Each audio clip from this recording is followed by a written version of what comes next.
آقا خیلی خوش اومد به یه ویدیوی دیگه. اومدیم رو ویدیوی آموزشی شنش اکانت کرکی.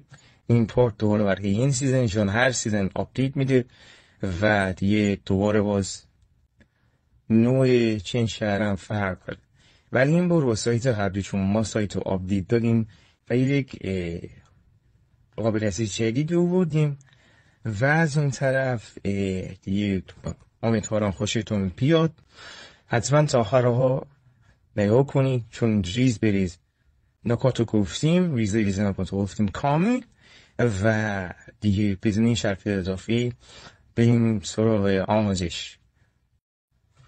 و شما اول کاریم برای این آموزش که وسط یه ویدیو یا آخر ویدیو امکان داره بازش باشیم و امیدوارم دیگه استفاده رو بکنیم، چون تعداد محدودی داره و راحت میتونیم چینج بزنیم و تا آخر حتما با ما همراه باشین، چون باید تمام این چی کاری که میگیم رعایت. اولین کاری که باید انجام بدید این که برید توی چنل تلگرام.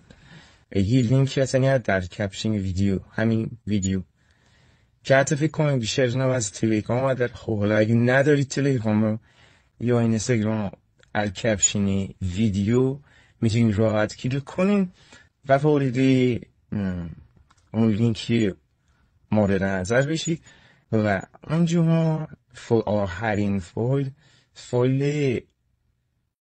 آخرین فایلی که من بهتون میگم اینه، همین کنم هم آموزش رو برم و شما اصلا کار خاصی هم نداره دیگه، بدون هیچ کاری میرید توی اون سایت، یه رمز جیمیلی رو وارد میکنید، رمز جیمیل اکانتی کرکی و رمز جیمیل که میخواین رو چینج بشه رو وارد میکنید بدون دردسر، راحت چینج. و این هم الان آموزشی کامل رو بهتون میدیم و دیگه بدون هیچ حرفی میمونید. امیدوارم از این گیم پلی باشیتون اومده باشه و تا دیگه بینیم سراغ آموزشی کامل. خب شما میبینیم که الان نوشتیم ویو چینج اکانت کرکی و شما یه فایلی و وارد اون فایل میشید و اولا وقتی وارد اون فایل شوید رمز جیمیل رو وارد میکنید.